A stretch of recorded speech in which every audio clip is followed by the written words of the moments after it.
negosyo ng bayan, halos or almost, tanan, 100% na buyer, 100% mo, kamo ang owner. Like a co-op.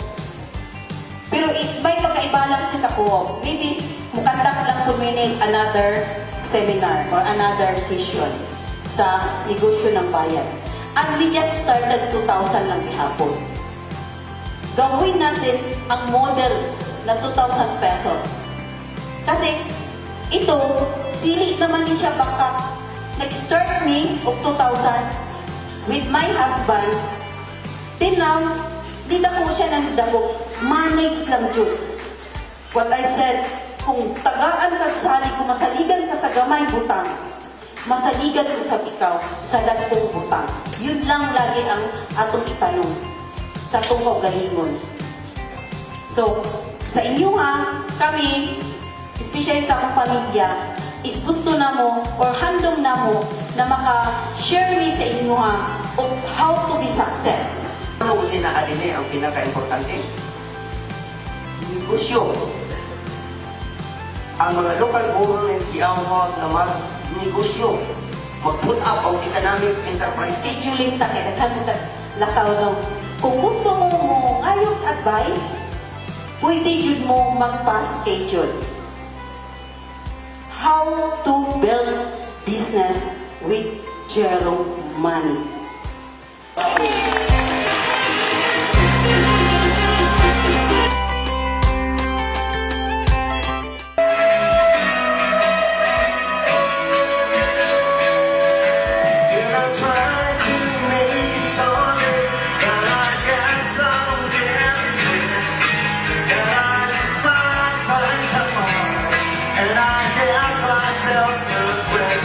And I ain't 20, 40 old, but I do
pwede makadawat uli.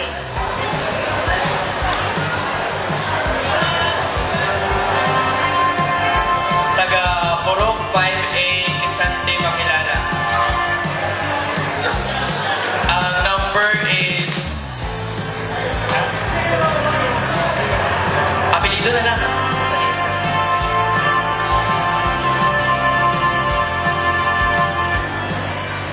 Ang name is, congratulations, you won DMX Motor. Miss Yunalyn Italio from Purok 5A, Kisante, Makilala. Congrats! Wow! Thank you, boss. Thank you, John. Emilyn E. Italio. Purok 5A, Kisante. This is one of our loyal customer in JL Corp or General Lending Corporation. And she is the, I think, 5 years customer. 5 years or 6 years customer sa JL Corp. Maybe it's luck to her na mabalikod ang iyang kaayo na iyang ihatag sa among